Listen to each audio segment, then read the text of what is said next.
અમદાવાદમાં પોલીસની ઓળખ આપી હોટલમાં રોફ જમાવતા આરોપીની ધરપકડ કરવામાં આવી છે। મણિનગર પોલીસે કિરીટ અમીન નામના વ્યક્તિની ધરપકડ કરી છે। પોલીસે બાતમીના આધારે આરોપીને ઝડપી પાડ્યો છે। આરોપી પાસેથી પોલીસ અને ડેપ્યુટી મામલતદારના બનાવટી આઈ કાર્ડ મળી આવ્યા છે।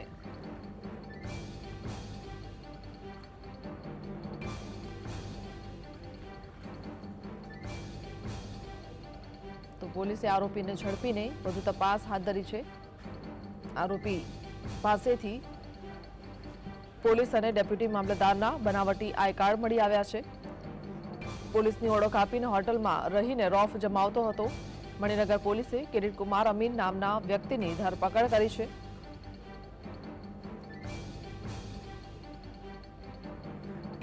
સંવાદદાતા વિરેન્દ્રસિંહ ભાટી જોડાયા છે। વિરેન્દ્ર, શું જાણકારી આ મામલામાં?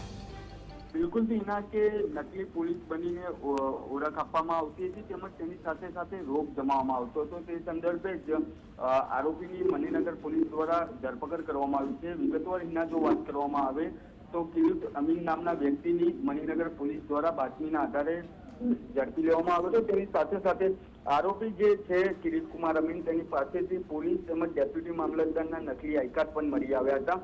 આ જે કિરીટ કુમાર અમીન છે તે મણિનગર વિસ્તારની અલગ અલગ હોટલમાં રહેઠાણ એટલે કે રોકાણ કરતો હતો ને ત્યારબાદ આસપાસના વિસ્તારોની અંદર જે સ્થાનિક લોકો હોય તેમની પાસે તોડપાણી એટલે કે તેમને બ્લેકમેલિંગ કરીને પૈસા પડાવવાનું તેના દ્વારા કાવતરું કરવામાં આવતું હતું। તે સંદર્ભે જ મણિનગર પોલીસને બાતમી મળી હતી ને ત્યારબાદ મણિનગર પોલીસ દ્વારા જે મણિનગર રેલવે સ્ટેશન આવેલું છે તેની પાસેથી એક હોટલમાંથી ઝડપી લેવામાં આવે છે। ઝડપ્યા બાદ તેની પાસેથી પોલીસના બે અલગ અલગ આઈ કાર્ડ તેમજ ડેપ્યુટી મામલતદારનું એક આઈ કાર્ડ મળી આવ્યું હતું। હાલ તો તેની મેરેથોન પૂછપરછ શરૂ કરવામાં આવી છે તેમજ તેના દ્વારા કેટલા લોકો પાસે છેતરપિંડી કરવામાં આવી છે તે દિશામાં તપાસ તેજ કરવામાં આવી છે।